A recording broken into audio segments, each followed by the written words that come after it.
Welcome to the Chelsea Fans Channel. It's with great delight that I can welcome my dear friend Jack Davis back onto the channel. It's been far too long. It's lovely to be reunited with you. Yep. And it's great that we can be doing a video together. It's also like good news. Yes. Batshuayi is looking like it's going to happen. Good news?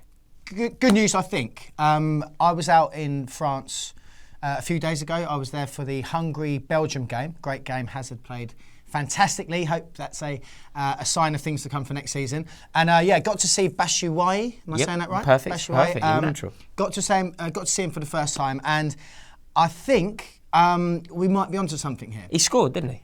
As soon as he came on, it was Lukaku that went off. Lukaku had done basically nothing, and as soon as Batshuayi Very good. came on, he looked great. Scored with pretty much his first touch.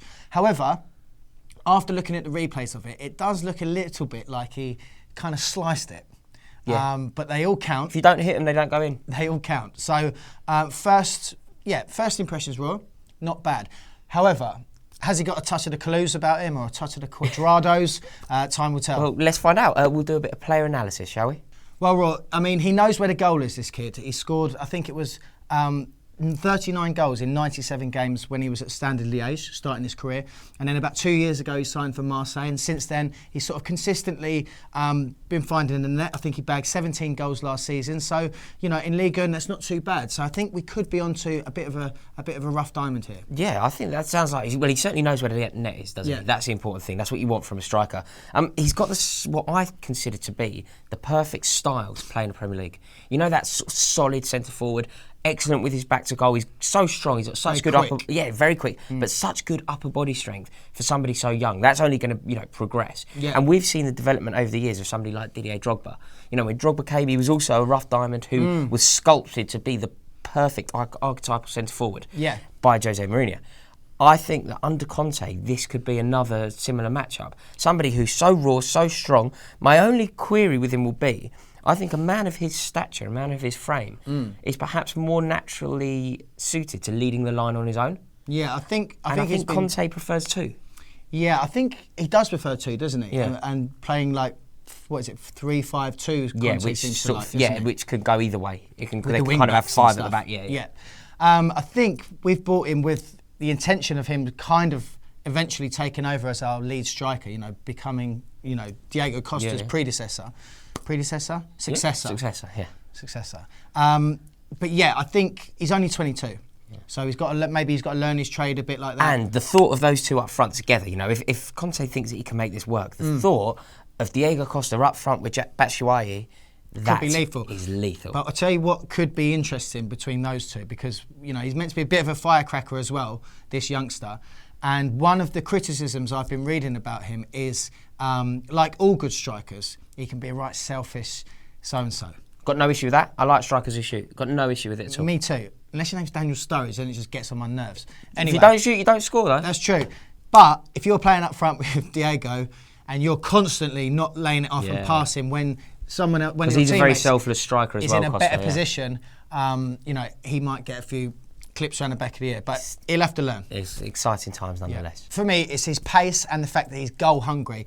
The boy wants to score goals. Yeah, do you know what I love about him? And I don't think this is seen enough in football, particularly English lads. Not good enough at this, but it's being good with both feet.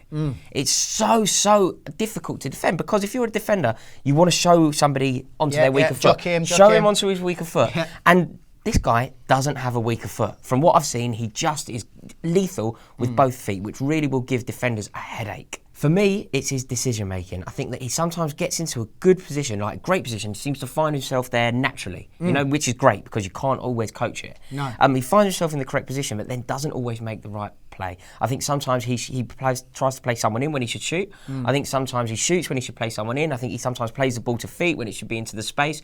And sometimes, it is due to his youth, but sometimes he gets that wrong. My other slight gripe is with his very impressive assists record. It's not all as it seems. No, it isn't as it seems, because it's very flattering towards him, because a few of those assists are assists because they're mishit shots that have trickled their way into the right path. But he's so young, I think that his decision making will naturally improve, and as soon as he starts picking the right passes, it's only going to be, it's going to make him such a handful. Absolutely. If I had to pick one of him, Apparently, there's a little question mark, or certainly used to be a little question mark, over his attitude. Certainly in his younger days, when he was back in Belgium, he was expelled from the academy for attitude problems.